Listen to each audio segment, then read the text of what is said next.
عمر رضی اللہ تعالیٰ نے ایک مرتبہ بازار میں جا رہے تھے تو دیکھا کہ ایک آدمی مانگ رہا ہے، اس کو بلایا۔ جب وہ قریب آئے تو وہ ڈر گیا۔ عمر بن خطاب نے فرمایا کہ ڈرو نہیں، مجھے بتاؤ کہ آپ کیوں مانگ رہے ہو؟ وہ کہتا ہے حضرت صاحب میں مانگ رہا ہوں، میرا خرچہ جو ہے زیادہ ہے اور میرے پاس پیسے نہیں ہوتے، درہم و دینار نہیں ہوتا۔ عمر بن خطاب رضی اللہ تعالیٰ نے فرمایا کہ میں نے آپ کا وظیفہ نہیں لگایا، آپ کا وظیفہ مقرر کیا ہے تو پھر بھی آپ مانگتے ہو؟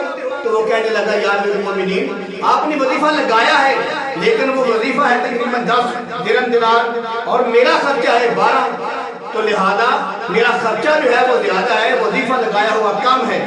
عمر بن خطاب رضی اللہ تعالیٰ اس کو مارا نہیں، جھڑکا نہیں، یہ نہیں کہا کہ تمہیں شرم نہیں آتی، تمہیں یہ کرنا چاہیے، محنت کرنی چاہیے، مزدوری کرنی چاہیے۔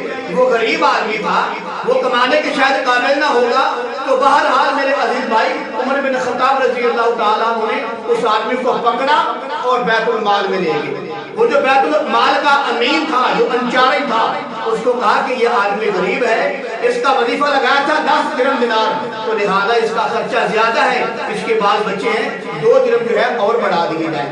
تو عمر رضی اللہ تعالیٰ عنہ نے اس کے 2 درہم اور بڑھا دیے، مانگنے والے کو اس انداز سے نوازا، جھڑکا نہیں، یہ نہیں کہا کہ مانگا کرو۔ ہمارے یہاں تو اللہ معاف فرمائے جو بھی آتا ہے کہتا ہم نہیں مانگیں گے، ہم بھیک نہیں مانگیں گے۔ کیا قائد اعظم ہوتا تو وہ بھیک مانگتا؟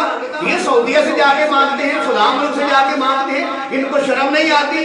ہمیں تو شرم آتی ہے، ہم نہیں مانگیں گے، ہم بغیر مانگے بغیر منگائی کیے ہم آپ کو پیسے اکٹھے کر کے دکھائیں گے۔